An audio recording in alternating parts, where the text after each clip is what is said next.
किए थे साइनोबैक्टीरिया वगैरह और बैक्टीरिया। और आज जो है सो शुरू करना था एक्टिनोमाइसिट्स। एक्टिनोमाइसिट्स जो है शुरुआत में, चूंकि जब ये पता लगा तो लोगों को लगा कि ये फंगस ही है, फंजाई ही है, इसलिए इसको लोग फंजाई में रख दिए। और चूंकि फिलामेंटस था, ब्रांच था, तो इसको जो है ना लोगों ने क्या नाम दिया, फिलामेंटस फंजाई या रे फंजाई। लेकिन वर्तमान में अब इसे फिलामेंटस बैक्टीरिया कहते हैं। क्यों? क्योंकि ये क्या करता है, बैक्टीरिया बैक्टीरिया का इसमें कैरेक्टर होता है, न कि फंजाई का। हाँ, अधिकांश जो इसमें आपके कैरेक्टर्स होते हैं इसमें बैक्टीरिया के होते हैं। ठीक है, नेक्स्ट जो बात करते हैं हम अब यहाँ पर, वो है कि इसका जो बॉडी होता है वो आपका माइसिलियम जैसा होता है। माइसिलियम जो है ना वो आपका ग्रुप ऑफ हाइफी होता है, और वो आपका फंजाई का जो है ना बॉडी होता है। शुरुआत में देखने में चूंकि ऐसा ही नजर आया, इसलिए लोगों ने इसका नाम फंजाई ही रखा था। लेकिन जब इसके कैरेक्टरिस्टिक फीचर्स देखे गए, इसको देखा गया जब, तो देखा गया कि ये जो है ना फंजाई नहीं है, बल्कि ये यूकैरियोट्स है। सॉरी, ये जो है ना यूकैरियोट्स है, नहीं है, बल्कि क्या है, प्रोकैरियोट्स है। क्योंकि वो जो आपका फंजाई जो होता है वो कैसा होता है, यूकैरियोट्स होता है, और ये क्या है, प्रोकैरियोट्स है। तो इसीलिए लोगों ने इसको जो है ना ये इसमें से हटाया और मोनेरा में रखा, फंजाई में से हटाकर रिमूव करके इसको किस में रखा, प्रोकैरियोट्स में रखा। और वर्तमान में इसको माइकोबैक्टीरिया या माइसीलियल बैक्टीरिया भी कहते हैं। और अब ये फंजाई में नहीं है, क्योंकि फंजाई यूकैरियोट था और ये क्या है, प्रोकैरियोट्स है। और इसका कॉमन नाम अब फिलामेंटस बैक्टीरिया हो गया है। नेक्स्ट इसका हैबिटेट का बात करते हैं। एक फिगर पीछे बगल में बनाए हैं, देख लीजिए। इसका जो फिगर है उसमें आप देख रहे होंगे यूनिसेलुलर है, ये एक ही सेल का बॉडी है और ब्रांच्ड है। हाँ, कुछ हद तक जो है ना वो धागा नुमा है, इसलिए इसको हम लोग क्या बोल रहे हैं, फिलामेंटस बोल रहे हैं। और माइसीलियम या हाइफी इसलिए बोल रहे हैं क्योंकि फंजाई जो होता है उसका जो आपका बॉडी होता है वो आपका कैसा होता है, धागा नुमा होता है, फिलामेंटस होता है, और उसको हाइफी कहते हैं। नेक्स्ट हैबिटेट का बात अगर करें तो अधिकांशतः ये जो है ना सॉइल में रहता है और फ्री लिविंग रूप में रहता है। ये समानता जो ऑर्गेनिक मैटर या ह्यूमस होता है, मतलब डेड एंड डिकेइंग जो मटेरियल्स होते हैं सॉइल का, उस पर निर्भर करता है। लेकिन कुछ जो है ना वो पैरासिटिक भी होता है। ये जो ऑर्गेनिज्म होता है वो बैक्टीरिया के जैसा होता है कुछ कैरेक्टर्स में, जिसको हम देखते हैं, लेकिन कुछ कैरेक्टर में ये बैक्टीरिया से अलग होता है, इसलिए इसको बैक्टीरिया के साथ नहीं रखा गया, बल्कि मोनेरा में ही बैक्टीरिया ये आपको इसको रख दिया गया। पहला है कि ये यूनिसेलुलर होता है, प्रोकैरियोटिक होता है, इसका सेल वॉल जो होता है म्यूरिन का होता है, और रिप्रोडक्शन जो ये करता है यूजुअली फिजन से करता है फेवरेबल कंडीशन में होने पर। और ये जो कैरेक्टरिस्टिक तीनों के तीनों हैं, ये पूरी तरह से इसको बैक्टीरिया के साथ रखते हैं। लेकिन बैक्टीरिया से कुछ अलग भी इसका कैरेक्टर है। जैसे ये अधिकांशतः जो है ना सैप्रोफिटिक होता है, कुछ एक पैरासिटिक होता है। जबकि बैक्टीरिया में हम पढ़े थे कि बैक्टीरिया आपका आपका क्या था, आउटोट्रॉपिक भी था, सैप्रोफिटिक भी था और पैरासिटिक भी था। लेकिन ये इसमें कोई आउटोट्रॉपिक नहीं मालूम चला अभी तक, इसलिए ये आपका बैक्टीरिया से इस कैरेक्टर में अलग है, न्यूट्रिशन में अलग है। कुछ जो है ना इसमें आपका, चूंकि सेप्रोफिटिक है, तो देखा जाता है कि कुछ एक जो आपका इसके रूप हैं या कुछ एक इसके रिप्रेजेंटेटिव हैं वो नाइट्रोजन फिक्स करते हैं, जैसे फ्रैंकिया का बात है। फ्रैंकिया जो है ना वो आपका नाइट्रोजन फिक्स कर सकता है। नेक्स्ट जो हम बात करते हैं वो आपका है सेप में। सेप जो इसका होता है वो यूनिसेलुलर होता है, लेकिन इलोंगेट हो जाता है, ब्रांच्ड हो जाता है, और कुछ हद तक स्टार जैसा ये आपका फिलामेंटस स्ट्रक्चर दिखाता है। नेक्स्ट है रिस्पायरेशन। रिस्पायरेशन इसका मोस्टली एरोबिक होता है। रिप्रोडक्शन जो करता है ये आपका अनफेवरेबल कंडीशन जब आएगा तो कोनिडिया जैसा स्ट्रक्चर बनाता है, जो कि कोनिडिया का निर्माण फंजाई में होता है, और ये कैरेक्टर इसका फंजाई का है। इसमें से अधिकांश जो आप देख रहे हो डिफरेंसेस फ्रॉम बैक्टीरिया, इसमें से अधिकांश जो कैरेक्टर है वो फंजाई के हैं। सैप्रोफिटिक जो है ना मोस्टली सैप्रोफिटिक है। सैप्रोफिटिक जो है ना कैरेक्टर किसका होता है, फंजाई का है। फंजाई में कोई भी जो है ना आउटोट्रॉपिक नहीं है, और अधिकांश जो है ना वो आपका सैप्रोफिटिक है, कुछ एक जो है ना वो आपका पैरासिटिक। यहाँ पर शेप में देख लो, यूनिसेलुलर ये है, फंजाई में दोनों तरह के होते हैं, इसलिए यहाँ पर थोड़ा सा अंतर है। लेकिन बॉडी की अगर बात करें वहां पर, तो उसका भी फिलामेंटस, इसका भी फिलामेंटस। एरोबिक दोनों होते हैं, वो भी आपका अधिकांश एरोबिक है, और ये भी आपका कैसा है, एरोबिक है। रिस्पायरेशन का अगर बात करें, थोड़ा सा ध्यान रखिएगा, फंजाई में जो आपका, फंजाई में जो यूनिसेलुलर था या है जैसे ईस्ट, उसको प्रोटिस्टा में रख दिया गया है। तो फंजाई का कैरेक्टर रखते हुए भी वो प्रोटिस्टा में है, ये थोड़ा सा ध्यान रखना है 5 किंगडम सिस्टम क्लासिफिकेशन में। तो उस बात को यहाँ पर हम छोड़ देते हैं। अभी रिप्रोडक्शन की अगर बात करते हैं, तो ये अनफेवरेबल कंडीशन में जो है ना कोनिडिया बनाता है, और कोनिडिया जो है ना वो देखा गया है कैरेक्टरिस्टिक फीचर है कुछ एक आपका फंजाई का, जिसमें पेनिसिलियम कॉमन है। तो ये आपका कुछ एक कैरेक्टर में दिखा रहा है फंजाई का, और कुछ कैरेक्टर जो है ना इसका बैक्टीरिया का दिखाता है। इसका कुछ उदाहरण है यहाँ पर नीचे, उदाहरण में है स्ट्रेप्टोमाइसी, फ्रैंकिया, माइकोबैक्टीरिया, थर्मो एक्टिनोमाइसिट्स, ये सब कुछ इसके एग्जांपल्स हैं। अब नीचे इसको शुरू करते हैं इकोनॉमिक इंपॉर्टेंस का बात। इकोनॉमिक इंपॉर्टेंस का बात अगर करें, तो सबसे पहला तो ये है इसका कि ये सबसे ज्यादा एंटीबायोटिक प्रोड्यूस करने वाला ऑर्गेनिज्म है, ग्रुप है। संसार में जितना एंटीबायोटिक प्रोड्यूस होता है, उसमें से अधिकांशतः जो है ना इसी से प्रोड्यूस होते हैं, इस ग्रुप के द्वारा ही प्रोड्यूस किए जाते हैं। एक आपका सिंपल सा इसका एक उदाहरण है स्ट्रेप्टोमाइसी, जो आपका अकेले जो है ना 100 प्रकार का एंटीबायोटिक देता है। अकेले स्ट्रेप्टोमाइसी ग्रुप जो है ना करीब 100 प्रकार के एंटीबायोटिक्स को देता है। जैसे स्ट्रेप्टोमाइसी ग्राइसियस है, ये स्ट्रेप्टोमाइसिन देता है।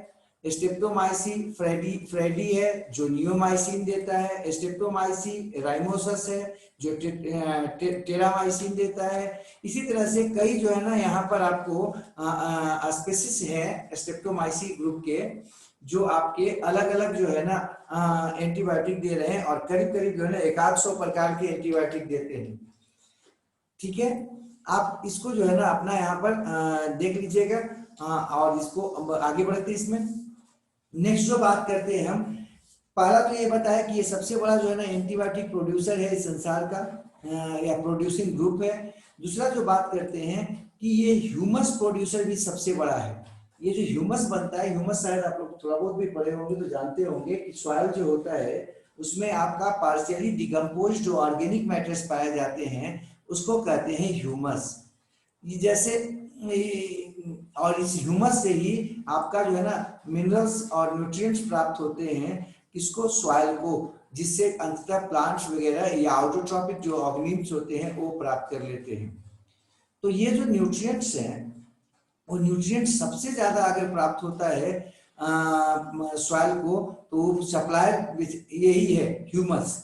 और उस ह्यूमस को बनाने में सबसे बड़ा रोल है आपका किसको, तो ये अभी जो हम बता रहे थे ग्रुप का, जिसको हम क्या बोल रहे हैं, इस ग्रुप को क्या बोल रहे हैं, एक्टिनोमाइसिट्स ना, ध्यान रखिएगा एक्टिनोमाइसिट्स, ये ध्यान रखना है। एक्टिनोमाइसिट्स जो है वो ग्रुप सबसे बड़ा आपका एंटीबायोटिक प्रोड्यूसर है, और सबसे बड़ा आपका ह्यूमस प्रोड्यूसर है। ठीक है, कुछ एक ग्रुप जो इसका होता है वो आपका पैथोजेनिक भी होता है। जैसे आपका है माइक्रोबैक्टीरियम लेप्रोसी देता है, माइक्रोबैक्टीरियम ट्यूबरकुलोसिस टीबी देता है, और तो और कॉर्निबैक्टीरियम डिप्थेरी है जो डिप्थेरिया देता है। तो कुछ एक इससे रोग भी आपका होता है जो आपका कॉमन रोग है, और काफी ज्यादा जो है खतरनाक रोग में एक है।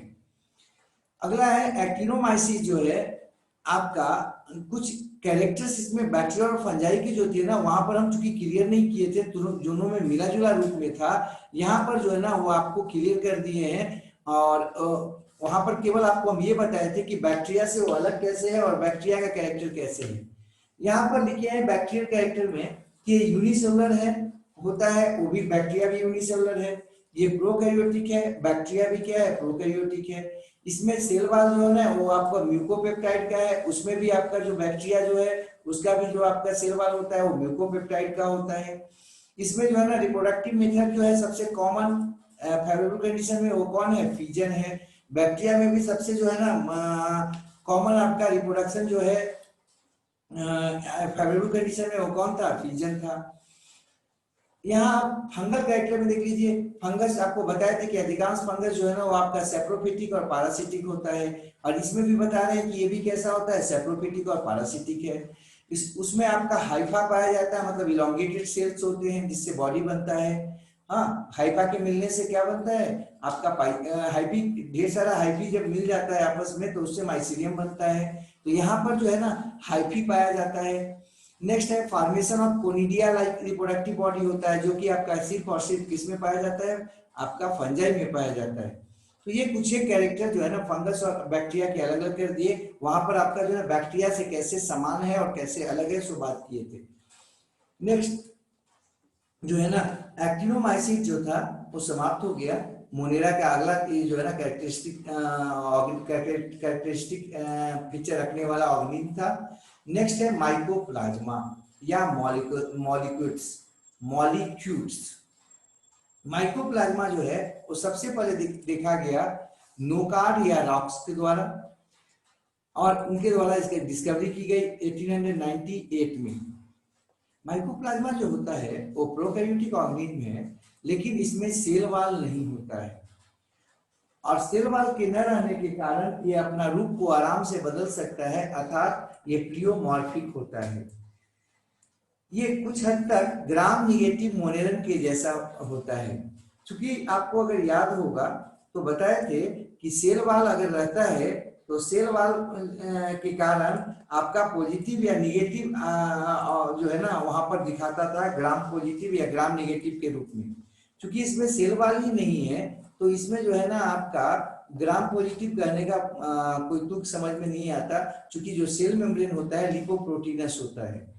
तो अधिकांश कलर जो है ना ये छोड़ देगा अगर इसको धोया जाएगा तो ऑर्गेनिक आपका किससे, सॉल्वेंट से। नेक्स्ट ये स्मॉलेस्ट लिविंग सेल्स है, सबसे छोटा लिविंग सेल्स है। ऐसे तो सबसे छोटा माना जाता है आपका बैक्टीरिया को भी, इसको भी, फंजाई को भी, लेकिन फंजाई जो है ना वो लिविंग नहीं रहता है, लेकिन ये इन्वायरमेंट में आराम से लिविंग फॉर्म में पाया जा सकता है और अपना जो है ना मेटाबॉलिक एक्टिविटी को पूरा कर सकता है। अर्थात इस संसार का सबसे लिविंग जो है ना सबसे छोटा सेल या ऑर्गेनिज्म का भी अगर बात किया जाए तो आप आराम से जो है ना माइकोप्लाज्मा को कह सकते हैं।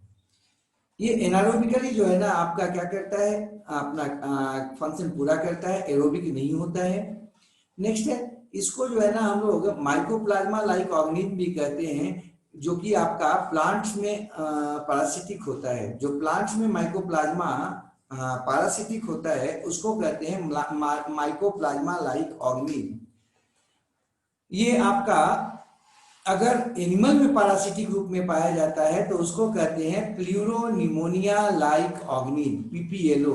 पीपीएलओ का मतलब आप ध्यान में रखिएगा कि वो माइकोप्लाज्मा है एक तरह का, जो समानता जो है ना एनिमल में आपका पैरासाइट के रूप में रहता है, और अगर प्लांट में है तो एमएलओ कहते हैं, माइकोप्लाज्मा लाइक ऑर्गेनिज्म।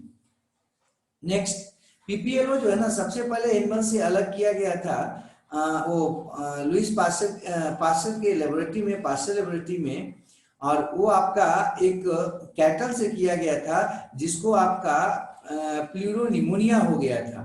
इसलिए यहाँ पर लिखे हैं कि एक कैटल से किया गया था जिसको वॉविन प्लूरोनिमोनिया था। मनुष्य वाला नहीं बल्कि वो जो जानवरों में निमोनिया होता है वो एक निमोनिया हो गया था जानवर को, और उसमें से जो है ना इसको निकाला गया था किसको, माइकोप्लाज्मा को सबसे पहले, उसके एक्सट्रैक्ट में से पता लगा था। इसमें जो सेल मेम्ब्रेन होता है उसमें सैकराइड्स होता है और जिसमें एसिटाइल ग्लूकोसामिन पाया जाता है। ठीक है, सैकराइड्स के साथ एसिटाइल ग्लूकोसामिन जुड़ा होता है। अगर आपको याद होगा तो बैक्टीरिया जो है ना उसमें एसिटाइल ग्लूकोसामिन पाया जाता था उसके सेल वॉल पर, और जबकि इसके सेल मेम्ब्रेन पर ही क्या पाया जाता है, थोड़ा बहुत एसिटाइल ग्लूकोसामिन पाया जाता है। इसमें जो आपका क्वाइल्ड डीएनए होता है, इसका जो डीएनए होता है वो लीनियर होता है, क्वाइल्ड होता है, और उसके एक एंड पर जो है ना रेप्लिकेटिंग डिस्क पाए जाते हैं, जो उसको रेप्लिकेशन में शायद मदद करता है। ठीक है, मतलब यहाँ पर भी जो है ना प्रोटीन का बात नहीं है, किसके साथ, उसके आपका जीनोमिक मटेरियल्स के साथ। अगला है, इसमें मिसोसोम एब्सेंट होता है। ये समानता रिप्रोडक्शन जो करता है वो फिजन के द्वारा करता है। नेक्स्ट, ये डिजीज जो है ना उत्पन्न जो करता है वो ऑब्लिगेटरी टाइप का होता है। ऑब्लिगेटरी का मतलब आपको पीछे देखे थे तो याद होगा शायद। ऑब्लिगेटरी का मतलब होता है जो आपका अल्टरनेट, जिसके पास कोई ऑप्शन ना हो। हाँ, ऑब्लिगेटरी मतलब उसी पर केवल। तो ये ऑब्लिगेटरी होता है नेचर में डिजीज काउज करने में, मतलब उसके अलावे, उस ऑर्गेनिज्म के अलावे और किसी पर ये जिंदा नहीं रह सकता। ठीक है, तो डिजीज उत्पन्न करता है और ऑब्लिगेट होता है नेचर में। जैसे कुछ एक एग्जांपल लिखा हुआ है, बीचेज ब्लूम इन प्लांट्स, और है आपका न्यूमोनिया, आपका है ना जिसको बोलते हैं प्लूरोन्यूमोनिया इन एनिमल्स। ये जो है दो कॉमन है जो कि आपका होता है। उसके साथ ही और भी बहुत सारा है डिजीज, जिसमें एक है पोटैटो बीच ब्लूम, है ना, पोटैटो बीचे ब्लूम। ये इसका आपका एग्जाम्पल है डिजीज उत्पन्न करने का। अब हम आगे बढ़ते हैं। नेक्स्ट जो अगर हम जाते हैं तो माइकोप्लाज्मा जो है ना वो समाप्त हो गया। माइकोप्लाज्मा जो था वो इतना में ही खत्म हो गया। तो हम लोग जो है ना करीब करीब मोनेरा को समाप्त कर लिए हैं। मोनेरा में आप देख लीजिएगा, आपके सिलेबस के अनुसार अब कुछ नहीं होगा, इसलिए एनसीईआरटी किताब को एक बार जरूर आप देख लीजिएगा और अपने सिलेबस को भी देखते चलिएगा। एनसीईआरटी किताब में से ही मुख्यतः आपका जो है ना सिलेबस पूरा होता है। यहाँ पर आ जाइए, वायरसेस का बात करते हैं। वायरसेस, जैसा कि इसके बारे में थोड़ा बहुत भी आइडिया होगा, काफी ज्यादा खतरनाक माना जाता है, क्योंकि इसलिए इसको खतरनाक मानते हैं कि ऑर्गेनिज्म के अलावे भी ये जिंदा रहता है, मतलब कि जिंदा रहने की कैपेसिटी रखता है, मतलब बने रहने का, सॉरी जिंदा रहना ठीक नहीं बोलेंगे हम, ऑर्गेनिज्म के शरीर के बाहर भी ये बने रहने की कैपेसिटी रखता है और कई साल तक लगातार क्रिस्टल रूप में पाया जा सकता है। मतलब कुछ हद तक सैंड जैसा स्ट्रक्चर में वो आपका पड़ा रह सकता है, जैसे सैंड पड़ा रहता है। इसका रियली में मतलब अगर देखोगे वायरस का, तो मतलब होता है पॉइजन, मतलब जहर। इसका हिस्टोरिकल बैकग्राउंड का बात करें, मतलब खोज वगैरह का बात करें या इसकी कैसे आया, तो ये जो है ना आपका एडोल्फ मेयर के द्वारा सबसे पहला वायरल डिजीज के रूप में खोजा गया था, जिसका नाम है अब पड़ा मतलब है वर्तमान में tobacco Mosaic disease. Tobacco Mosaic disease जो है ना वो आपका 1886 में खोजा गया था एडोल्फ मेयर के द्वारा, लेकिन नामकरण बाद में आया। वो मोजाइक इसलिए बोल रहे, मोजाइक का मतलब समझते होंगे शायद आप, वो छींटदार, मतलब वो आपका स्पॉटेड। क्या हुआ कि वो जो एडोल्फ मेयर थे उन्होंने क्या देखा कि जो खैनी होता है, टोबैको जिसको बोल रहे, वो खैनी की जो पत्तियां होती है ना उन पर जो है ना कुछ आपका छींटदार मतलब कि स्पॉटेड एरिया पाया जाता है, या है कुछ एक पर था। वो जो स्पॉटेड एरिया था उसी का जब उन्होंने जो है ना स्टडी किया तो देखा कि ये जो है ना तो बैक्टीरिया से है, न किसी और ऑर्गेनिज्म से है, बल्कि कुछ और इसके जो है ना वो आपके फैक्टर्स रिस्पॉन्सिबल है इसको होने के लिए, और वो आपका पहला वायरल डिजीज माना जाता है जो खोजा गया।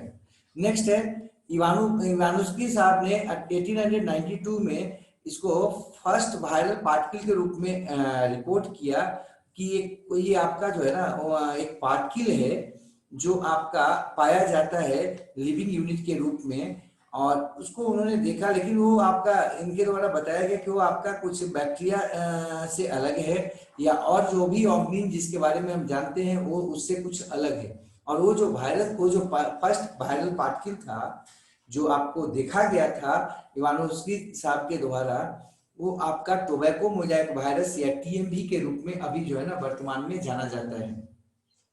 जो टर्म वायरस था वो रियली में पास्टर के द्वारा दिया गया। स्टेनली जो आपका है ना, स्टेनली जो थे उन्होंने क्या किया, आइसोलेशन किया वायरस का टीएमवी को, प्योर क्रिस्टलाइन फॉर्म में। उसके बाद बॉर्डेन साहब का काम आता है और पियरे का।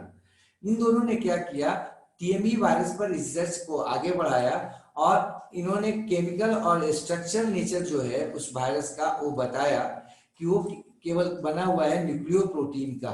न्यूक्लियो प्रोटीन मतलब न्यूक्लिक एसिड का और प्रोटीन का। न्यूक्लिक एसिड में भी कौन होता है, डीएनए और आरएनए होते हैं। लेकिन जब टोबैको मोज़ेक वायरस पर उन्होंने दोनों ने स्टडी किया तो क्या देखा कि वो आपका केवल प्रोटीन और आरएनए का बना हुआ था।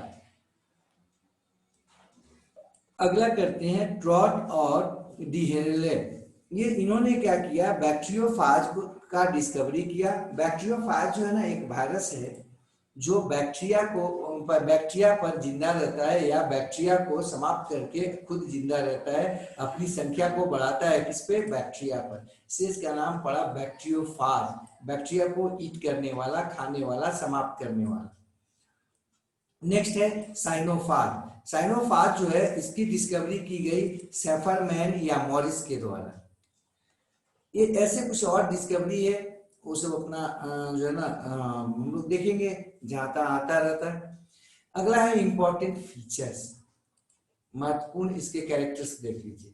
पहला तो ये आपका नॉन सेलुलर होता है, मतलब इसमें सेल नहीं पाया जाता है या सेलुलर स्ट्रक्चर नहीं होता है इसमें। ना तो ये प्रोकैरियोट से और ना यूकैरियोट से, अर्थात ना तो इसमें सेल वाल है और ना तो इसमें सेल है और ना क्या है, प्रोटोप्लाज्म है। इसलिए इसको प्रोटोबायोटा में रखा गया। शायद आप लोग को पीछे याद होगा क्लासिफिकेशन में हम लोगों ने देखा था कि 3 ऑर्गेनिज्म जो है इस संसार का, एक वायरस, एक वायरॉइड और एक प्राइम, उनमें आपका ना तो प्रोटोप्लाज्म होता है और ना सेलुलर मैकेनिज्म होता है। इसलिए उनको हम लोग प्रोटोबायोटा में रखते हैं, जबकि अन्य जो ऑर्गेनिज्म होते हैं वो सब के सब साइटोबायोटा में रखाते हैं या रखे जाते हैं। जैसे एनिमल है, प्लांट्स है, फंजाई है, वो सब के सब जो है किसमें आता है, साइटोबायोटा में आता है। नेक्स्ट जो हम बात करते वो आपका कर रहे थे इसका न्यूक्लिक एसिड कंटेंट पर। न्यूक्लिक एसिड कंटेंट को अगर इसका देखिए तो या तो डीएनए होगा या आरएनए होगा और कोर के रूप में होगा। हाँ, कोर का मतलब समझते होंगे शायद अंदर, है ना, सेंटर में। जबकि बाहर से जो है ना ये कवर या कोट के द्वारा ढका होता है, जो प्रोटीन का बना होता है और उसको हम लोग सामान्यतः कैप्सिड कहते हैं, कैप्सिड। तो फिर से बोल दे रहे हैं, ये जो है ना केमिकल नेचर में अगर इसका बात करें तो किसका बना होता है, न्यूक्लियो प्रोटीन का, न्यूक्लिक एसिड और प्रोटीन पार्टिकल्स का। प्रोटीन पार्टिकल्स जो है ना वो एग्रीगेटेड होता है। अब इसमें जो आपका सेंटर जो इसका होता है, केंद्र के तरफ जो है ना वो क्या पाया जाता है, डीएनए या आरएनए पाया जाता है कोर के रूप में, सेंटर पे और मतलब बीच में। और जो है ना वो जो आपका पेरिफेरल एरिया जो इसका होता है, कवरिंग जो होता है, वो बना होता है किसका, प्रोटीन का। ठीक है। नेक्स्ट है, कुछ फिगर आगे देखेंगे भी। नेक्स्ट है nucleic acid content. Nucleic acid content जो इसका होगा वो या तो डीएनए होगा या आरएनए होगा, दोनों में से कोई एक होता है। अगला बात करते हैं, वायरसेस जो होता है वो इंट्रासेलुलर ऑब्लिगेट पैरासाइट है, मतलब सेल के अंदर ही ये जिंदा रह सकता है, सेल के बाहर ये जिंदा नहीं रह सकता। अर्थात parasite that do not multiply without host, किसी होस्ट के बाहर ये जिंदा नहीं रह सकता, और उसमें भी सेल के अंदर ही, सेल के बाहर नहीं। इंट्रासेलुलर बोल रहे हैं, ध्यान रखिएगा, ऐसा नहीं कि ये टिश्यू में वो रह जाएगा। टिश्यू में अगर ये प्रवेश भी करता है तो उससे अंततः कहाँ पहुंचेगा, ये सेल के अंदर साइटोप्लाज्म में पहुंचेगा, प्रोटोप्लाज्म में पहुंचेगा, और वहां जाकर जो है ना आपका ये जिंदा रहता है, मतलब अपने आप को लिविंग के कैरेक्टर्स को दिखाता है। ये सेल के बाहर आपका लिविंग कैरेक्टर्स नहीं दिखाता। नेक्स्ट इसी में लिखे हैं कि इसमें कोई भी मेटाबॉलिक एक्टिविटी नहीं होता है। क्यों? क्योंकि इसमें ना तो आपका अपना एंजाइम सिस्टम होता है और न ही मेटाबॉलिक एक्टिविटीज को चलाने के लिए और जो भी आपके सेल ऑर्गेनल्स वगैरह होते हैं वो आपके नहीं रहते। लेकिन जैसे ही ये किसी आपके स्पेसिफिक होस्ट के अंदर जाता है, कोई पार्टिकुलर होस्ट के अंदर जाता है, ये एक्टिव हो जाता है और मल्टीप्लाई करता है। ठीक है। इसी में लिखे हैं कि अगर ये किसी होस्ट के अंदर जाता है, लिविंग सेल के अंदर जाता है, तो ये क्या करता है, ये आपका उसके मैकेनिज्म को यूज करता है, उसके मेटाबॉलिक एक्टिविटी का को यूज करता है और अपने आप को एक्टिव बना लेता है, मल्टीप्लाई करने लगता है अगर ये इन्फेक्ट करे किसी को या अटैक करे या किसी के साथ जुड़ जाए। लेकिन यहां पर लिखे हैं कि अगर इसको किसी सेल से अलग कर दिया जाए, किसी लिविंग ऑर्गेनिज्म से अलग कर दिया जाए, तो ये क्या होता है, स्टोर्ड फॉर्म में चला जाता है या क्रिस्टल फॉर्म में हो जाता है और कई सालों तक पड़ा रह सकता है, जैसे बर्तन में इसको रखा जा सकता है। अभी वर्तमान में जो कोरोना वायरस आया है उसके बारे में यही माना जा रहा है कि ये शायद जो है ना चीन के किसी लैब में, वुहान शहर के किसी लैब में जो है ना वो रखा हुआ होगा या इस पे प्रयोग हो रहा होगा और वहां से क्या हुआ होगा, ये लीक हुआ होगा, निकला होगा और शायद किसी व्यक्ति को इन्फेक्ट करके और वहां से पूरे के पूरे मतलब ह्यूमन बीइंग के पूरे पृथ्वी पर फैलना शुरू कर दिया। तो ये आपका जो है ना स्पॉट में आपका क्या था, नॉन लिविंग के रूप में पड़ा हुआ था, ठीक है, क्रिस्टल के रूप में पड़ा हुआ था। लेकिन जैसे ही किसी लिविंग बॉडी पे आया, ये क्या हो गया, लिविंग जैसा काम किया। कोरोना वायरस अगर आपके कपड़ा पर होगा, अगर आपके जो है ना दस्ताना पर होगा, अगर आपके बाल पर होगा, तो कैसा होगा, वो नॉन लिविंग क्रिस्टल जैसा होगा। हाँ, लेकिन अगर आपकी बॉडी के अंदर पहुंचता है, सेल के अंदर पहुंचता है, तो क्या होता है, ये एक्टिव हो जाता है और आपके क्या करता है, आप ही के बॉडी के सेल्स के मैकेनिज्म को उपयोग करके ये आपका मल्टीप्लाई करने लगता है। यहाँ पर लिखे हैं कि ये प्रॉपर्टी दोनों का रख रहा है, लिविंग का भी और नॉन लिविंग का भी, इसलिए इसको इंटरमीडिएट आपका हम कहते हैं, इंटरमीडिएट थिंग्स, है ना, वैसी वस्तु जो आपका लिविंग और नॉन लिविंग दोनों के बीच का है। यहाँ पर लिखे हैं कि इसको हम लोग सबसे छोटा लिविंग ऑर्गेनिज्म कहते हैं, क्योंकि इसका जो साइज होता है करीब 50 गुना कम होता है किससे, बैक्टीरिया से। एक सामान्य बैक्टीरिया को अगर हम लेंगे तो उसके तुलना में इसका जो साइज होता है करीब 50 गुना कम होता है। ऐसे हम पीछे भी देखे थे कि माइकोप्लाज्मा जो था वो भी आपका काफी छोटा था, सबसे छोटा में एक था। यहाँ पर लिखे हैं कि इसका जो साइज होता है करीब आपका 20 नैनोमीटर से 300 नैनोमीटर होता है, ठीक है। अगला पॉइंट इसमें है कि ये जो है ना, माना ये जाता है कि इसके इसके लिए ऐसे ये आया कहां से, इसके कई सिद्धांत है, जिसमें दो सिद्धांत जो है ना प्रमुख है। एक तो ये माना जाता है कि शायद लिविंग थिंग जो था ना उसका ये शुरुआती रूप है, लिविंग जो ऑर्गेनिज्म आया था इस पृथ्वी पर, उसी में से जो है ना शुरुआत में जो आपका ऑर्गेनिज्म बना होगा, जिसमें लाइफ नहीं आ पाया होगा, मतलब लिविंग का मैकेनिज्म डेवलप नहीं हो पाया होगा, अपने अंदर कर पाया होगा। लेकिन अगर दूसरे ऑर्गेनिज्म में ये जाता था तो अपने आप को क्या कर लेता था, एक्टिव कर लेता था। ऐसा कोई ऑर्गेनिज्म जो है ना ये आपका होगा, हमारे इवोल्यूशन जो है, प्रिमिटिव जो आपका इवोल्यूशन जो था, उसमें जो सबसे प्रिमिटिव जो ऑर्गेनिज्म था उससे पहले शायद ये बना होगा, ठीक है। लिविंग थिंग के आने के पहले का ये शायद ऑर्गेनिज्म होगा। लेकिन कुछ एक लोगों का ये कहना है कि नहीं, इसके जो कैरेक्टर्स है ना वो हाईली इवॉल्व्ड हैं और इसलिए ये सुपर पैरासाइट्स हैं। हाँ, क्योंकि ये काफी ज्यादा इवॉल्व है, इसलिए ये सुपर पैरासाइट जैसा काम करता है, किसी में भी जो है ना आराम से ये जिंदा रह लेता है, चाहे वो बैक्टीरिया हो, चाहे वो जो है ना आपका एनिमल्स हो, चाहे प्लांट्स हो, कोई भी ऑर्गेनिज्म के किसी भी सेल्स में आराम से जिंदा रह जाता है और तो और उस पे जाकर अपने आप को जो है ना सुपरमेसी दिखाता है, अपने एक्टिविटी को जो है ना वहां पर जाकर पूरा करता है, मल्टीप्लिकेशन करता है। तो ये प्रूव करता है कि कहीं ना कहीं जो है ना ये इवॉल्व्ड है। तो इसके इसके इसके आने के बारे में, पृथ्वी पर ये कहां से आया, कई थ्योरी है, जिसमें एक थ्योरी तो ये कहता है कि ये प्रिमिटिव फॉर्म है लिविंग का, जबकि दूसरा थ्योरी ये कहता है कि ये हाईली इवॉल्व फॉर्म है, मतलब काफी ज्यादा इवोल्यूशन हुआ होगा और उससे जो है ना ये आपका बन गया है लिविंग से। तो नेक्स्ट हम लोग आगे बढ़ते हैं, अगला बात जो हम कर उसमें देखते हैं कि ये जो होता है आपका वायरल जीनोम जो होता है वो स्मॉल होता है और उसमें आपका इंफॉर्मेशन होता है सिर्फ कुछ प्रोटीन के लिए, वायरल जीनोम जो होता है, वायरल जीनोम का मतलब क्या है, डीएनए या आरएनए, वो काफी छोटा होता है, इवन बैक्टीरिया की तुलना में भी काफी छोटा होता है, और उसमें सिर्फ कुछ प्रोटीन निर्माण का कैरेक्टरिस्टिक्स होते हैं और कुछ का नहीं होता है। मतलब उस डीएनए या आरएनए को लिया जाए और जो है ना, अगर कोशिश करके उसका जो है ना क्या कराया जाए, उसका कैरेक्टर को अगर बाहर निकाला जाए, तो क्या देखा जाएगा कि सिर्फ कुछ प्रोटीन ही उससे बन पाएंगे, वो आपका सेलुलर मैकेनिज्म को कंट्रोल नहीं कर सकता है।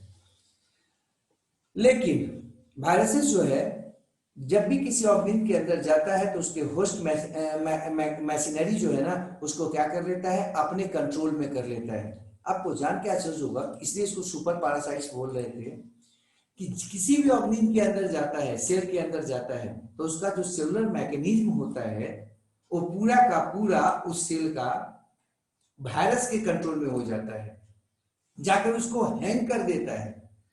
इसलिए आप देखे होंगे शायद कंप्यूटर वगैरह में, मोबाइल वगैरह में भी जो है ना, हम लोग सॉफ्टवेयर में एक बात करते हैं वायरस का। वो वायरस क्या करता है, अगर आपके मोबाइल में या आपके लैपटॉप में या कंप्यूटर में अगर आ जाए, तो आपके पूरे के पूरे सिस्टम को अपने मनमाफी करता है, मतलब बोलते हैं हैंग कर देता है उसको, जैसे चाहता है वैसे काम करवाता है उससे। यहाँ वायरस भी यही करता है, जिस सेल या जिस ऑर्गेनिज्म के अंदर प्रवेश करता है, उसके पूरे के पूरे सेलुलर मैशिनरी जो होता है, जिसमें इंजाइम्स है, राइबोसोम है, या माइटोकॉन्ड्रिया है, या जो भी गोल्जी बॉडी वगैरह है, वो सब के सब उसके निर्देश पर काम करने लगते हैं। और वो ऑलरेडी जो है ना, वो बैक्टीरिया के अंदर अगर ये प्रवेश किया, तो बैक्टीरिया को छोड़कर किसका ग्रोथ करवाने लगते हैं, वायरस का ग्रोथ करवाने लगते हैं। वो बैक्टीरिया का ग्रोथ जो है ना, वो बंद हो जाता है वहां पर, अगर ये बैक्टीरिया के अंदर गया तो। अगर ये किसी आपके सेल के अंदर चला जाए, तो क्या करता है, उस सेल का जो एक्टिविटी है नॉर्मल, वो आपका वो भूल जाएगा, वो क्या करेगा, सिर्फ और सिर्फ वायरस बनाना शुरू कर देता है। और यहाँ पर लिखे हैं कि इवन होस्ट सेल का जो कंपोनेंट्स हैं, कंस्टिट्यूएंट्स हैं, वो भी नहीं बनते हैं उससे।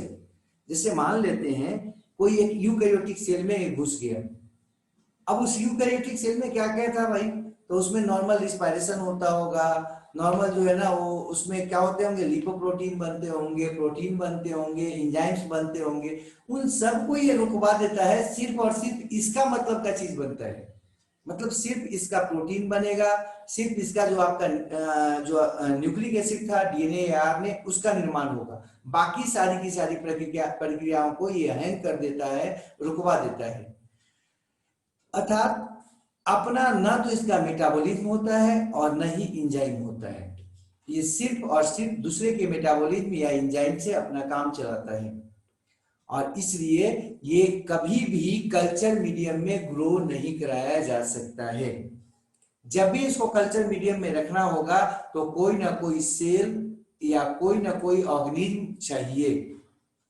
जैसे बैक्टीरिया आप डाल दीजिए उस कल्चर मीडियम में वायरस के साथ, या कोई दूसरे सेल्स को डाल दीजिए, प्लांट सेल्स या एनिमल सेल्स, तभी जो है ना ये क्या कर पाएगा, ग्रो कर पाएगा। या इस पे आप एक्सपेरिमेंट कर सकते हैं, इसका आप जो है ना मेटाबॉलिक जो एक्टिविटीज हैं, कैसे ये चेंज होता है, अपने आप को कैसे इधर से उधर बदल रहा है, वो सब आप देख सकते हैं। सिंपल केवल इसको लेकर, इन्हीं केवल किसी वायरस को ले लेते हैं किसी न्यूट्रिटिव मीडियम में, और उसके गतिविधियों को देखें, उसके एक्टिविटीज को देखें, तो ये करना संभव नहीं है। कल्चर मीडियम में इसकी संख्या को बढ़ाना संभव नहीं है, ग्रो करना संभव नहीं है। क्यों भाई? क्योंकि इसमें न तो सेलुलर मैकेनिज्म होता है जो मेटाबॉलिज्म को पूरा कर सके, और उसके लिए जो है ना, जो एंजाइम चाहिए, वो एंजाइम भी नहीं होता है। इसलिए इसको हम लोग लिविंग और नॉन लिविंग के बीच का इंटरमीडिएट कहते हैं। कुछ लिविंग फीचर देख लो और कुछ नॉन लिविंग फीचर्स देख लेते हैं। लिविंग फीचर में क्या है? रिप्रोडक्शन है। हम लोग पीछे पढ़े थे कि कोई भी नॉन लिविंग जो है ना, कभी भी रिप्रोडक्शन नहीं कर सकता है। जब भी आपका रिप्रोडक्शन करेगा तो कौन करेगा? लिविंग करेगा।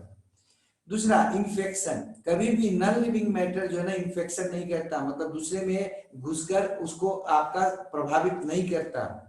ये प्रभावित करने का क्षमता, मतलब अपने आप को वहां पर जाकर डेवलप करने का क्षमता उसको कंट्रोल कर लेने का क्षमता जो है ना वो किसमें होता है, लिविंग कप में होता है। दूसरा है म्यूटेशन, अगला में म्यूटेशन मतलब अपने आप को बदलने की क्षमता।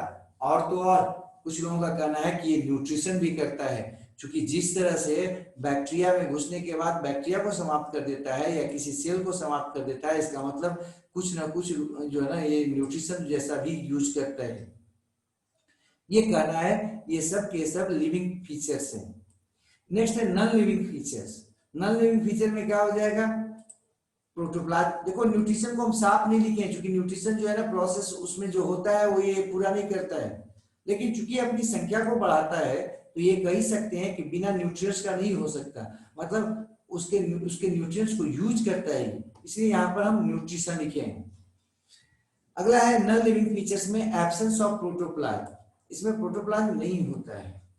दूसरा क्रिस्टलाइजेशन जो है ना प्रॉपर्टी होता है, मतलब एक क्रिस्टल के रूप में रह सकता है, प्रेजेंट रह सकता है। नेक्स्ट इसमें डेथ नहीं होता है, ये मर नहीं सकता है। ये जो कैरेक्टर्स हैं वो नॉन लिविंग का है, क्योंकि हम लोग अगर लिविंग में याद होगा तो जो भी आपका जन्म लिया है, जो भी संसार में आया है उसको मरना है एक दिन, उसको समाप्त होना है एक दिन, लेकिन ये आपका नेचुरल रूप में डेथ इसका नहीं होता। अगला है प्रिमिटिव कैरेक्टर्स। इसका प्रिमिटिव कैरेक्टर्स का बात करें तो ये आपका सेलुलर ऑर्गेनाइजेशन नहीं रखता, इसमें प्रोटोप्लाज्म और मेटाबॉलिज्म नहीं है, और तो और लाइफ साइकिल जो होता है ना सिंपल होता है। ये इसका प्रिमिटिव कैरेक्टर है, ये दिखाता है कि ये प्रिमिटिव है। आपको जो हम पीछे बता रहे थे कि इसको इस संसार में जो है कई सिद्धांत हैं इसके आने के बारे में, इस वैज्ञानिक समुदाय में जो है ना कई इसके सिद्धांत हैं जो इसके आने के बारे में बताते हैं। उसमें से एक क्या था, रेट्रोग्रेसिव था। ये कहना था कि जो है ना ये क्या है, जो डेवलप आपके ऑर्गेनिम्स है उसी में रिट्रैक्शन हुआ होगा या ये अपने आप गतिविधियों को कम किया होगा और वायरस में बदल गया होगा। लेकिन कुछ लोग ये भी कहते हैं कि नहीं ये एडवांस है, आपको हम पीछे बताए थे। उसके कुछ कैरेक्टर्स यहाँ पर देख रहे हैं कि एडवांस क्यों कर रहे हैं। पहला तो ये ऑब्लिगेट पैरासाइट्स है, मतलब कभी भी किसी ऑर्गेनिज्म के बगैर या किसी सेल के बगैर खुद नहीं आपका जिंदा रह सकता है या आपका लिविंग फॉर्म में नहीं पाया जा सकता है। अर्थात ये ऑब्लिगेट है, मतलब आवश्यक है किसी ऑर्गेनिज्म का सेल या ऑर्गेनिज्म बॉडी इसके डेवलपमेंट के लिए या इसको बने रहने के लिए, तो ऑब्लिगेट पैरासाइट है, ठीक है। और पैरासाइट हमेशा आउटोट्रॉप से क्या होता है, एडवांस होता है। इस संसार का सबसे एडवांस में एक ऑर्गेनिज्म माना जाता है किसको, पैरासाइट्स को। तो ये चूंकि पैरासाइट्स है और वो भी कैसा, ऑब्लिगेट, तो जो ये प्रमाणित करता है कि ये एडवांस कैरेक्टर को रखता है। नेक्स्ट है इसमें जो है ना एडवांस टाइप के आपके क्या पाए जाते हैं, प्रोटीन्स पाए जाते हैं। इसके जो प्रोटीन्स है ना वो काफी एडवांस टाइप का होते हैं, उसके अमीनो एसिड्स का जो कंस्टिट्यूएंट्स होता है, कंस्टिट्यूशन होता है, काफी एडवांस होता है, जो इसका कैप्सिड या कोट बनाता है। तो अगर किसी के पास एडवांस मटेरियल है तो इसका मतलब वो प्रिमिटिव नहीं हो सकता है, बल्कि क्या हो सकता है, एडवांस हो सकता है।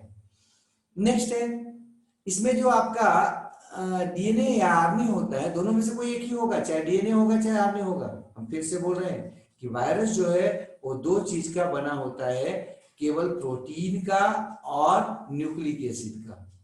जिसमें प्रोटीन में जो है ना कोई भी प्रोटीन होगा वो तो हम लोग देखेंगे, प्रोटीन जो है ना वो आपका कैप्सिड बनाता है, और जो आपका न्यूक्लिक एसिड था उसमें आपका दो होता है ना, डीएनए या आरएनए। तो उसमें से किसी एक वायरस में केवल एक ही रहेगा, या तो डीएनए रहेगा या आरएनए रहेगा। अब जरा सोचो एडवांस कैसे है ये। एडवांस इस मामले में है कि इसका केवल डीएनए या आरएनए जो है ना किसी सेल को प्रभावित कर सकता है, इन्फेक्ट कर सकता है, उसके अंदर घुसने के बाद अपने आप को मल्टीप्लाई करा सकता है, इवन उस पूरे के पूरे होस्ट को डिस्ट्रॉय कर सकता है और अपने जैसा हजारों वायरस को बनवा सकता है। सोच लो थोड़ा सा, एडवांस किसको कहते हैं कि जिसका जो है ना, जिसका काम केवल फोन पर हो जाए, जिसका काम जो है ना बिना खुद के जाए हुए हो जाए, सिर्फ संकेत पर हो जाए, उसको क्या बोलते कि बहुत एडवांस है यार, साफ बोलता नहीं है, बिना बोले हुए उसका सब काम हो जाता है। अब जरा सोचो ये जो वायरस है वो आपका क्या है, एडवांस माना जा सकता है। कैसे माना जा सकता है, तो उसके जो आपके जो इन्फेक्शन है वो आपका केवल डीएनए से हो जाता है या आरएनए से हो जाता है। अगला अगला बात जो है, ये क्या करता है, डिस्ट्रॉय कर देता है केवल डीएनए या आरएनए को। ठीक है, केवल डीएनए या आरएनए के द्वारा होस्ट को डिस्ट्रॉय कर देता है या करने की क्षमता रखता है। ये इसका कैरेक्टरिस्टिक फीचर है एडवांस का। अर्थात वायरस को हम ये भी कह सकते हैं कि रिड्यूस्ड ऑर्गेनिज्म है, जो कि सेलुलर ऑर्गेनिज्म से रेट्रोगेसिव इवोल्यूशन के द्वारा बना है, क्योंकि इसमें एडवांस कैरेक्टर भी है और प्रिमिटिव कैरेक्टर भी है। एडवांस कैरेक्टर का मतलब है कि वो कैरेक्टर जो उसको बाकी सब पर अपर हैंड रखता है। अब जैसे बैक्टीरिया है, बैक्टीरिया का केवल एक डीएनए निकाल लीजिए और किसी सेल में डाल दीजिए, किसी ऑर्गेनिज्म में डाल दीजिए, उस सेल या उस ऑर्गेनिज्म का कुछ नहीं होने वाला है। ठीक है, वहां पर जाके बैक्टीरिया नया बैक्टीरिया नहीं बना सकता है बिना अपने पूरे के पूरे बॉडी के पार्ट को डाले हुए। लेकिन ये केवल अपने आरएनए को भेज देता है, केवल डीएनए को भेज देता है, और वहां पर जाके हजारों लाखों जो है ना वो वायरस बन जाते हैं वो, और तो और उस सेल को डिस्ट्रॉय कर सकता है या कर देता है, इवन उसके पूरे के पूरे मशीनरी को हैंग कर देता है। ये क्या है, इसका एडवांसनेस का निशानी है। तो माना ये जा रहा है कि ये जो है आपका एडवांस कैरेक्टर है। लेकिन ऊपर में हम आपको दिखवाए थे कि प्रिमिटिव कुछ कैरेक्टर्स हैं जो इसको प्रमाणित करता है कि रेट्रोग्रेसिव इवोल्यूशन हुआ है इसमें, मतलब ऑर्गेनिज्म जो है ना वो रिड्यूस्ड हो गया है सेलुलर ऑर्गेनिज्म से, और वो आपका वायरस बनाया है। जैसे यहाँ पर देखो, बैक्टीरिया जो था वो क्या था, सेलुलर था, आउटो हेट्रोट्रॉप्स था, लेकिन उसी से बना है माइकोप्लाज्मा, जैसा लोगों का कहना है। उसमें सेल वाल नहीं था, अभी हम लोग देखे थे, काफी छोटा था वो, और हेट्रोट्रॉप्स था। हाँ, जबकि बैक्टीरिया क्या था, आउटो हेट्रोट्रॉप्स है। तो आप लोग एडवांस में कौन है, तो एडवांस में माइकोप्लाज्मा है। क्यों माइकोप्लाज्मा एडवांस क्यों कहा जा रहा है, क्योंकि हेट्रोट्रॉप्स है। हाँ, केवल और केवल हेट्रोट्रॉप्स है, आउटोट्रॉप्स का तो बात ही नहीं है। इसी तरह से देखो, वायरॉइड और प्राइन क्या है भाई, नॉन सेलुलर है। वायरस क्या है, नॉन सेलुलर है, ऑब्लिगेट पैरासाइट्स है। तो कुछ लोगों का ये भी कहना है कि शायद कुछ वायरॉइड कुछ प्राइन जो है ना आपस में जुड़कर जो है ना वो वायरस को बनाया है। ठीक है, ये सब रेट्रोग्रेसिव कैरेक्टर्स है। और प्रोग्रेसिव कैरेक्टर यहाँ पर अगर बोले वायरॉइड और प्राइन मिलकर बनाया था तो प्रोग्रेसिव कैरेक्टर। खैर, हम अगला पॉइंट में लिखते हैं कि वायरसेस जो होता है वो सिमिलर होता है किसी भी आपका लिविंग बीइंग के क्रोमोसोम के जैसा। क्योंकि अगर आपको थोड़ा बहुत भी याद हो तो क्रोमोसोम जो होता है लिविंग बीइंग का, उस दो चीजों का बना होता है। एक होता है न्यूक्लियोप्रोटीन और दूसरा होता है एक होता है न्यूक्लिक एसिड और दूसरा होता है प्रोटीन। न्यूक्लिक एसिड में आपका समांतर डीएनए होता है, और प्रोटीन के रूप में हिस्टोन प्रोटीन और कुछ नॉन हिस्टोन प्रोटीन्स होते हैं। अगर हिस्टोन प्रोटीन न है तब भी नॉन हिस्टोन प्रोटीन्स होते हैं कुछ। यहाँ भी वायरस को देख लो, वायरस जो है ना वो आपका बना हुआ है न्यूक्लियो प्रोटीन का, जो ये प्रमाणित करता है, जो ये दिखाता है कि ये और किसी ऑर्गेनिज्म का जो क्रोमोसोम है वो एक जैसा होता है। नेक्स्ट हम बात करते हैं इसका एक्टिविटी या डिविजन्स का बात करते हैं। तो ये किसी भी लिविंग ऑर्गेनिज्म के अंदर जाकर क्या करता है, अपने आप को डिवाइड कर सकता है, एक्टिव कर सकता है। और कुछ हद तक यही कैरेक्टर पाया जाता है किसमें, क्रोमोसोम में। क्रोमोसोम किसी भी लिविंग सिस्टम के बाहर वो आपका एक्टिविटी नहीं कर सकता है, वो डिवीजन नहीं कर सकता है। जब उसको किसी लिविंग सिस्टम के अंदर डाला जाता है तभी वो अपने आप की एक्टिविटी को दिखाता है और अपने आप को एक्टिव करता है या डिवीजन करवाता है। जैसे मान लेते हैं आपके सेल में 46 क्रोमोसोम है, उन सभी सेल के क्रोमोसोम को निकाल दिया जाए और क्या किस में रख दिया जाए, लेबोरेटरी में रख दिया जाए, और उसको उसको उसको जो है ना छोड़ दिया जाए, तो ऐसा नहीं है कि वो क्या करेगा, वो पूरा का पूरा बॉडी बनाना शुरू कर देगा, वो नोज बनाएगा, आई बनाएगा, सेल बनाएगा, ऐसा कुछ नहीं करने वाला है। क्यों, क्योंकि उसके एक्टिविटी के लिए क्या चाहिए, उसको लिविंग सिस्टम चाहिए। और ये लिविंग सिस्टम जब तक उसको नहीं मिलेगा तब तक वो सब एक्टिविटी नहीं करेगा। कुछ हद तक आपका जो वायरस है वो भी यही करता है। उसकी एक्टिविटी को रखने के लिए, उसको डिवीजन करने के लिए कोई ना कोई आपको क्या चाहिए, लिविंग सिस्टम चाहिए।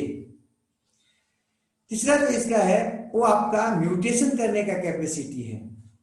जबकि हम लोग जानते हैं कि क्रोमोसोम जो होता है उसमें भी म्यूटेशन होता है, और इसी के कारण ऑर्गेनिज्म में जो है ना ग्रेजुअली चेंजेस होते जाते हैं, धीरे धीरे ऑर्गेनिज्म जो है ना वो बदलता जाता है।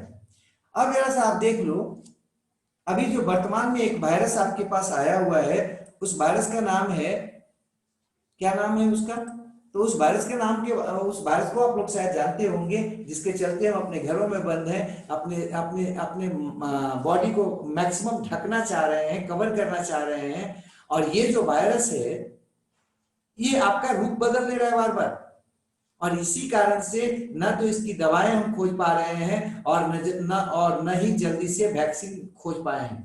आप शायद जानते होंगे एड्स, HIV वायरस के बारे में। HIV वायरस का इलाज क्यों नहीं खोजा जा पाया अभी तक, कभी समझते हैं? कभी आपके ये बात दिमाग में आ रही है कि ये जो कोविड-19 वायरस है, या जिसको कोरोना वायरस बोल रहे हैं, ये है क्या? अभी तक इसका दवा क्यों नहीं खोज पाया? देखो, वायरस जो है ना, वायरस के बारे में ऐसे समझ लो कि वायरस जो है उसको किसी भी चीज को रखता ही नहीं है, ना तो उसमें आपका प्रोटोप्लाज्म है, ना एंजाइम है, तो ना तो उसको हीट से कोई खास असर होने वाला है, टेम्परेचर वेरिएशन से ना कोई असर होने वाला है। हाँ, ज्यादा टेम्परेचर बढ़ जाए तब जाके क्या होगा, वो डिस्ट्रॉय हो सकता है, प्रोटीन खराब हो जाएंगे, आरएनए या डीएनए जो है ना खराब हो जाएंगे, तब जाके कुछ असर उस पर होगा। नहीं तो ऐसे उसको टेम्परेचर वेरिएशन का कोई असर नहीं होने वाला है, पहला बात। दूसरा बात, जरा ये भी दिमाग में रखिएगा कि इसका जो आपका डीएनए या आरएनए होता है वो काफी तेजी से बदलने वाला होता है, काफी तेजी से बदल सकता है। जैसे एड्स का वायरस जो होता है, जिसको HIV कहते हैं, जब तक उसके एक रूप का, एक जो रूप, जिस रूप में वो पाया जा रहा है अभी मान लेते हैं वर्तमान में, उस रूप का जब तक हम लोग दवा या जब तक हम लोग जो है ना कोई सॉल्यूशन खोजते हैं, तब तक वो क्या करता है, अपने आप को मॉडिफाइड कर चुका होता है, अपने आप को चेंज कर चुका होता है। इसलिए समानता हम जो है ना, जिसको एड्स हो जाता है उसको उसका इलाज नहीं कर पाते। क्यों नहीं कर पाते? क्योंकि उसका अभी तक दवा नहीं खोजी जा पाई है। कुछ हद तक कोविड-19 में भी यही है। कोविड-19 जो है ना वो किसका बना हुआ है? एक वायरस है जो बाहर से प्रोटीन कोट का है, और अंदर में जो है ना उसका क्या है, आरएनए है, न्यूक्लिक एसिड के रूप में। वो जो प्रोटीन है बाहर में, वो आपका क्राउन जैसा है ना, कुछ हद तक मुकुट जैसा है उसमें रचना। इसलिए इसका नाम क्या रखे हैं? कोविड-19 रखे हैं, या कोरोना, है ना, कोरोना आया है क्राउन से, कोरोना वायरस नाम रखे हैं। इसमें इसका जो आपका प्रोटीन का जो रचना है वो आपका क्या है, उस पर कोरोना, उस पर जो है ना आपका क्राउन निकला होता है, क्राउन जैसा होता है। अगला इसका बात करते हैं कि वायरस जो है, जो आपका दिखा रहा है अभी तक कैरेक्टर्स, इतना पढ़ने के बाद जो कैरेक्टर्स आपको मिला है, उस कैरेक्टर में आप क्या देख रहे हो कि इसके अंदर एक न्यूक्लिक एसिड है छोटा सा, और ऊपर से प्रोटीन का कवर है। तो ये सब देखने के बाद लोगों के माथा में एक बात और आया है, या आता है क्या, कि शायद किसी बैक्टीरिया का प्लाज्मिड जो होता है, प्लाज्मिड आपको पीछे हम बताए थे, एक्स्ट्रा क्रोमोसोमल डीएनए, एक छोटा सा गोलाकार डीएनए था, उसके जीनोफोर के अलावे या मुख्य जेनेटिक मटेरियल के स्ट्रक्चर के अलावे उसका नाम था प्लाज्मिड। तो प्लाज्मिड जो है ना किसी बैक्टीरिया का ये शायद निकला होगा, और निकलते समय जो है ना उसका कुछ आपका जो प्रोटीन था उसको अपने कवर के रूप में ले लिया होगा, और जब वहां से वो निकला होगा तो चूंकि वो बाहरी इन्वायरमेंट में आया, यहाँ पर आने के बाद उसकी गतिविधियां बंद हो गई होंगी क्योंकि उसमें साइटोप्लाज्म नहीं था। लेकिन दूसरे ऑर्गेनिज्म जब मिले होंगे या दूसरा बैक्टीरिया मिला होगा, तो वहां पर जाकर वो वेक्टर जैसा या पैथोजेनिक जो है ना पार्टिकल्स के रूप में काम करना शुरू कर दिया होगा। और इस प्लाज्मिड के कारण ही उसमें कैपेसिटी है क्या करने का, सेल डिवीजन करने का। तो जो अभी वर्तमान में जो है ना लोगों का कहना है कि वो जो है ना प्लाज्मिड आपका प्रोटीन से कवर है और वो बैक्टीरिया सेल में से निकला है और शायद वायरस बनाया है। ठीक है, ये भी एक कंसेप्ट चल रहा है। नेक्स्ट जो हम आगे बढ़ते, आगे जो आते हैं अब है ट्रांसमिशन। ट्रांसमिशन का अगर बात करें कि वायरस एक ऑर्गेनिज्म से दूसरे ऑर्गेनिज्म में कैसे जाता है, तो देखो जो भी वायरस होता है वो एक ऑर्गेनिज्म से दूसरे ऑर्गेनिज्म में, मतलब कि इन्फेक्टेड से हेल्दियर जो आपके ऑर्गेनिज्म है उसमें ट्रांसफर होने का कई उसका जो है ना आपका कैरेक्टरिस्टिक्स हैं कई जिसके द्वारा वो ट्रांसफर होता है। पहला है फिजिकल कॉन्टैक्ट से। इन्फेक्टेड जो आपका ऑर्गेनिज्म है वो डायरेक्ट किसी आपका हेल्दी ऑर्गेनिज्म के कांटेक्ट में आ जाए, या ये कह सकते हो कि हेल्दी ऑर्गेनिज्म जो है ना इन्फेक्टेड ऑर्गेनिज्म के कांटेक्ट में सीधे आ जाए, उसको छू ले या उसके साथ टच कर जाए, उसको पकड़ ले, तो इसमें क्या होता है कि वायरस जो उसमें था वो इसमें आ सकता है या आ जाता है। जैसे कोरोना में भी आप सुन रहे होंगे, कोरोना में क्या कहा जा रहा है कि हम लोगों को, कोरोना में ये कहा जा रहा है कि हम लोगों को क्या करना चाहिए, फिजिकल डिस्टेंस मेंटेन करना चाहिए। ये फिजिकल डिस्टेंस या सोशल डिस्टेंस का बात क्यों हो रहा है, 2 मीटर का बात हो रहा है, ये फिजिकल कांटेक्ट से फैलता है वायरस, ये पहला काम था इसका। दूसरा है एयर से और डस्ट से फैलता है। लेकिन ये जो कोरोना वायरस है उसके बारे में अभी तक जो फिलहाल पता लगा है, या तो ये फिजिकल कांटेक्ट से फैल सकता है या फिर आपके जो माउथ या जो नेजल ट्यूब है उनसे जो आपके निकलते हैं वो वेपर पार्टिकल्स या फिर ड्रॉपलेट्स जो निकलते हैं उसके थ्रू जो है ना एक से दूसरे में जा सकता है। इसलिए ड्रॉपलेट्स को फैलने से रोकने के लिए ही हम लोग क्या करते हैं, वो कवर करते हैं माउथ को और नोज को। आजकल जो हम लोग मास्क लगाते हैं, अधिकांश लोगों का मास्क लगाने का तरीका गलत है। कुछ लोग क्या करते हैं, नाक को खुला छोड़ देते हैं, कुछ लोग मुंह को खुला छोड़ देते हैं, कुछ लोग केवल नाक को ढकते हैं या केवल मुंह को ढकते हैं। कारण क्या बताते हैं कि जो है ना मुंह में से जो निकलता है ना वो नहीं निकलेगा, नाक से जो निकलेगा ना वो नहीं निकलेगा। अरे भाई उससे नहीं मतलब है, सामने वाला को हो सकता है और उससे जो एयर आपके पास आ रहा है उस एयर में हो सकता है उसका ड्रॉपलेट्स होगा, उस ड्रॉपलेट्स के थ्रू वो आप में आ जाएगा। तो एयर से, डस्ट से आ सकता है, कंटेमिनेटेड वाटर से आ सकता है। आप सुने होंगे ढेर सारे रोग जो है ना कंटेमिनेटेड वाटर से हो जाते हैं, जिसमें कॉमन है आपका पोलियो जो समाप्त हो चुका है। उसके पोलियो जो है एक वायरल डिजीज है, वो कंटेमिनेटेड वाटर से होता था, हाँ दूषित पानी से होता था। और इसमें आपको शायद जान के आश्चर्य होगा कि जिसको एक बार पोलियो हो जाता है उससे दूसरे व्यक्ति को छूने से, साथ में रहने से, खाने से पोलियो नहीं हो सकता है। उस व्यक्ति से, उस बच्चे से, क्योंकि 5 साल के बच्चों तक में एक समानता होता है, उससे दूसरे बच्चों में जो है ना पोलियो होने का रीजन मतलब जो आपका कारण है सिर्फ एक ही है, या हो सकता है कि उसका जो उसका जो आपका क्या होगा, फीसस जो होंगे, मल जिसको बोलते हैं, वो अगर किसी वाटर बॉडी में चले जाएं या उससे कोई व्यक्ति कंटेमिनेटेड हो जाए तो वो क्या करता है, वो उसके जो आपका छोटा बच्चा जो दूसरा है उसके बॉडी में पहुंच जाता है और उसको इन्फेक्टेड कर देता है। जब तक आपका इन्फेक्टेड पर्सन का या इन्फेक्टेड बच्चे का लैट्रिन से जो है ना दूसरे वाटर बॉडी का वाटर या दूसरा व्यक्ति बच्चा कांटेक्ट में नहीं आएगा तब तक उसको पोलियो नहीं हो सकता। ठीक है, तो पोलियो जो है, इसलिए पोलियो को मिटाने के लिए जो ना शुरुआत में जो है ना टॉयलेट का बात आया था कि टॉयलेट बनाया जाए तो पोलियो जो ग्रसित बच्चा होगा वो अपना किसमें अपना करेगा, फीसेस तैयार, और जो है ना अपना लैट्रिन कहाँ करेगा, तो उस टॉयलेट में करेगा। टॉयलेट में करने के बाद उसको क्या करेंगे, वॉश कर देंगे, तो वायरस फैलने का कोई चांस नहीं रहेगा। और वो जो आपका टंकी होता है उसमें एनारोबिक बैक्टीरिया होता है। एनारोबिक बैक्टीरिया जो होते हैं ना काफी खतरनाक माने जाते हैं, संसार के सबसे खतरनाक में एक ऑर्गेनिज्म माने जाते हैं एनारोबिक बैक्टीरिया। वो किसी भी चीज को डिकम्पोज करने का क्षमता रखते हैं, किसी भी ऑर्गेनिज्म को डिस्ट्रॉय करने का क्षमता रखते हैं, क्योंकि वो एनारोबिकली जो है ना वो आपका डेवलप करते हैं। तो आपका जो टंकी होता है लैट्रिन का जिसमें वो जाता है, कोई भी वायरस, कोई भी बैक्टीरिया जो है ना वहां जाकर जिंदा नहीं रह पाता है, उसको एनारोबिक बैक्टीरिया समाप्त कर देता है।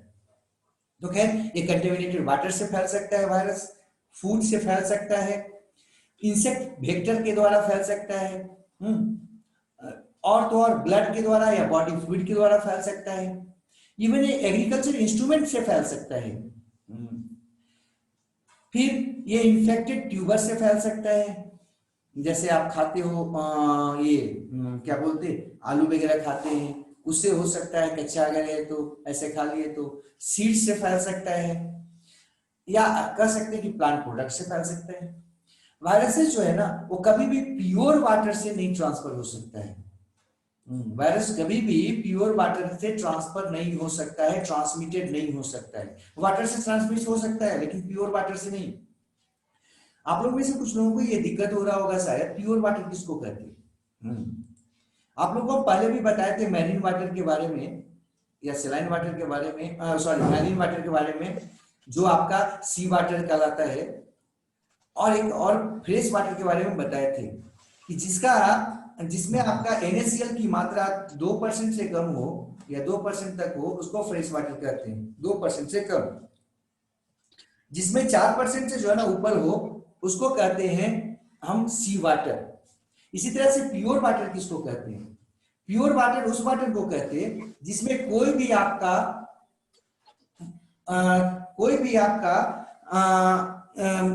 क्या बोलते सॉल्वेंट के अलावे कोई भी उसमें किसको कहते हैं, तो आपके दिमाग में आ जाना चाहिए प्योर वाटर का मतलब होता है ओनली सॉल्वेंट उसमें होता है, कोई सॉल्यूट नहीं होता है।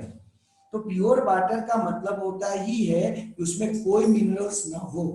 तो प्योर वाटर से कभी भी वायरस नहीं फैल सकता है। तो आपके मन में आता होगा कि क्या प्योर वाटर को पिया जा सकता है, क्या हम ड्रिंक कर सकते हैं क्या? नहीं, प्योर वाटर को अगर हम पिएंगे तो क्या होगा, हमारा जो है ना हमारा बॉडी या हमारा जो इंटेस्टाइन है उसके सेल्स जो है ना वो आपके क्या होने लगेंगे, वो फटने लगेंगे, समाप्त होने लगेंगे या डिजेनरेट होने लगेंगे। इसका रीजन क्या है हम लोग आगे के चैप्टर्स में पढ़ेंगे, हाइपोटोनिक हाइपरटोनिक सॉल्यूशन वगैरह जब पढ़ाएंगे तो थोड़ा सा हम आगे देखेंगे। नेक्स्ट जो हम लोग आते हैं टाइप्स ऑफ वायरस पर। वायरस जो है ना वो आपका कई प्रकार का होता है। पहला है जीनोम के आधार पर, जेनेटिक मटेरियल के आधार पर। जेनेटिक मटेरियल के आधार पर या जीनोम के आधार पर वायरस को दो भाग में बांटा जा सकता है, एक आरएनए वायरस और एक डीएनए वायरस। और कोई वायरस में नहीं बांट सकते, क्यों? क्योंकि जीनोम के रूप में दो ही मटेरियल हो सकता है, चाहे आरएनए हो सकता है, चाहे क्या हो सकता है, डीएनए हो सकता है। अब अगर आरएनए वायरस है तो उसमें केवल आरएनए और प्रोटीन होगा। हाँ, जब भी कोई आपको बोलेगा ना कि ये आरएनए वायरस है तो आपके दिमाग में क्या आइडिया आना चाहिए कि उस वायरस में केवल दो ही चीज होगा, एक आरएनए होगा और एक क्या होगा, प्रोटीन होगा। तीसरा कोई भी चीज नहीं होगा। कार्बोहाइड्रेट का बात नहीं कर सकते उसके साथ, फैट का बात नहीं कर सकते उसमें, इवन मिनरल्स का बात नहीं कर सकते, सोडियम पोटेशियम मैग्नीशियम, जो भी आपकी आयंस वगैरह होते हैं, वाटर वगैरह होता है वो उसमें नहीं होता है। सिर्फ और सिर्फ क्या होता है, आरएनए और प्रोटीन होता है। कोई भी वायरस केवल दो ही चीज का बना होता है, न्यूक्लिक एसिड और प्रोटीन का।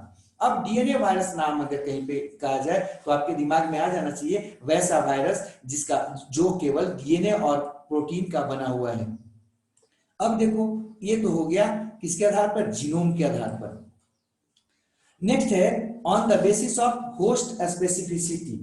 On the basis of host specificity मतलब पार्टिकुलर फाइटोवायरस का, वैसा वायरस जो प्लांट में ही केवल पाया जाता है, एनिमल में नहीं जाता। इसके डेवलपमेंट के लिए, इसके मल्टीप्लिकेशन के लिए कौन चाहिए, केवल प्लांट सेल ही चाहिए, तो उसको बोलते हैं फाइटोवायरस।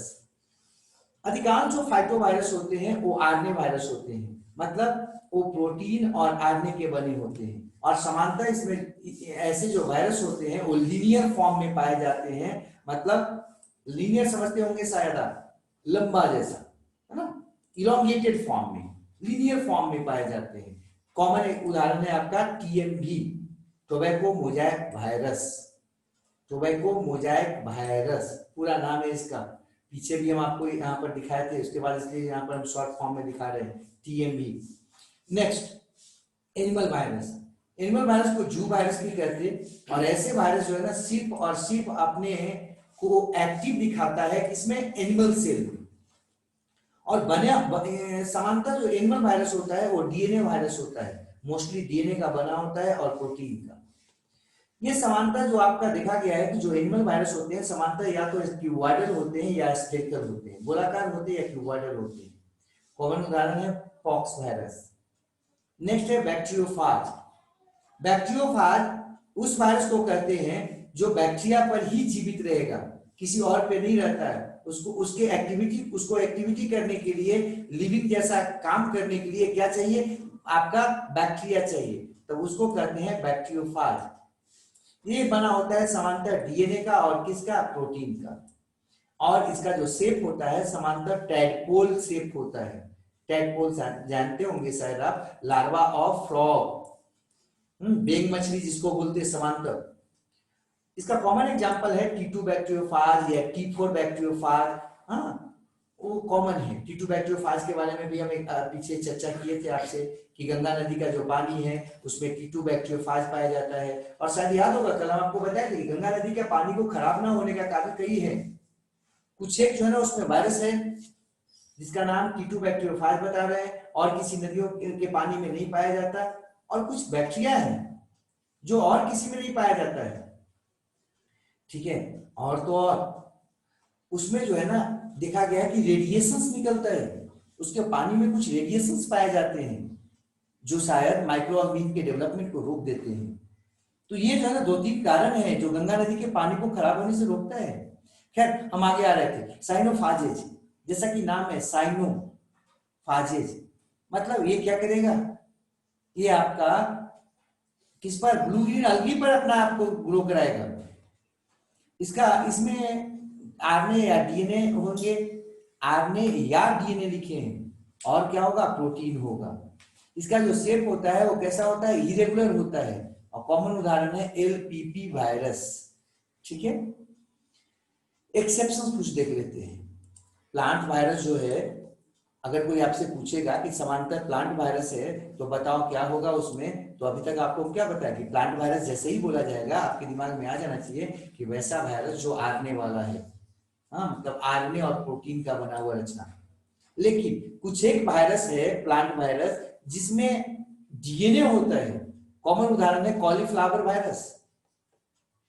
नेक्स्ट है एनिमल वायरस भी आरएनए। आपको ऐसे बताए थे कि जैसे ही एनिमल वायरस बोला जाए आपके दिमाग में आ जाना चाहिए कि एनिमल वायरस का मतलब वैसा वायरस जिसमें जेनेटिक मटेरियल के रूप में क्या है, डीएनए होता है और प्रोटीन कैप्सिड के रूप में होता है। लेकिन कुछ वायरस ऐसा है जो एनिमल वायरस होते हुए भी उसमें आपका जेनेटिक मटेरियल क्या है, आरएनए है। जैसे एचआईवी वायरस, एड्स वायरस जिसको बोलते हैं, इन्फ्लुएंजा जो भी सर्दी खांसी का जो होता है वो सब आरएनए वायरस है। और शायद आप लोग को याद होगा कोरोना वायरस भी एक इन्फ्लुएंजा वायरस है। अगला है पोलियो वायरस, वो भी क्या है, आरएनए वायरस है। मम वायरस, गलफुल्ली जिसको बोलते हैं हम, वो भी आपका क्या होता है, आरएनए वायरस है। वायरस जो केवल आरएनए का होता है बना हुआ, वायरल पार्टिकल है, देखने में वायरस जैसा है लेकिन केवल आरएनए का बना हुआ है। जबकि आप अभी हम लोग पीछे पढ़े थे कि कोई भी आपका वायरस जो है ना आरएनए और बिना प्रोटीन का नहीं हो सकता है, डीएनए और बिना प्रोटीन का नहीं हो सकता है। लेकिन देखा गया है कि कुछ वायरस ऐसे भी हैं जो केवल और केवल आरएनए के बने हुए हैं। ये हैं आपके, इनको हम लोग वायरॉइड कहते हैं। तो वायरॉइड जैसे ही बोला जाएगा दिमाग में आ जाना चाहिए आरएनए जैसा पार्टिकल्स जो केवल और केवल न्यूक्लिक एसिड के बने हुए हैं, और उसमें भी मुख्यतः किसके, आरएनए के। कुछ एक डीएनए के भी देखे गए हैं। उदाहरण है इसका पोटैटो स्पिंडल वायरस, वो वायरॉइड है। नेक्स्ट है virus particle only of protein. हाँ, वायरस पार्टिकल है लेकिन केवल उसमें प्रोटीन है। इसका कॉमन उदाहरण है प्रायन। प्रायन जो है ना उसका उदाहरण आप देख सकते हो स्कैर्पी, जो कि गोट और सीप जो है ना उसमें डिजीज उत्पन्न, एक डिजीज रूप है, वो प्रायन के द्वारा होने वाला डिजीज है। कौन, स्क्रैपी। नेक्स्ट है डीएनए जो होता है यूजुअली कैसा होता है, डबल स्ट्रैंडेड होता है, हम लोग पीछे देखे थे। अब अपवाद यहां पर हम देख रहे थे कि डीएनए जो है ना वो आपका यूजुअली डबल स्ट्रैंडेड नहीं बल्कि सिंगल स्ट्रैंडेड जेनेटिक मटेरियल के रूप में। और इसका उदाहरण है आपका पाई एक्स 174 वायरस या S13 वायरस, ठीक है। फिर है हम लोग जो पढ़े हैं कि कुछ वायरस जो होते हैं आरएनए वायरस के रूप में होता है, और ये आप लोग जानते होंगे शायद कि जो आरएनए वायरस होता है वो कैसा होता है, आरएनए वाला होता है। लेकिन आरएनए के बारे में आप शायद जानते होंगे कि आरएनए सिंगल स्ट्रैंडेड होता है, लेकिन कुछ वायरस ऐसे भी पाए जाते हैं जिनमें जो आरएनए होता है वो डीएनए स्ट्रैंडेड होता है, डबल स्ट्रैंडेड होता है, DNA like, sorry, double stranded DNA like होता है। जैसे रियो वायरस, रायोस सार्कोमा वायरस, आरएसवी। ये जो है ना कुछ एक बात था वायरस के बारे में। हम लोग जो है ना नेक्स्ट डे देखेंगे इसके बारे में कुछ और।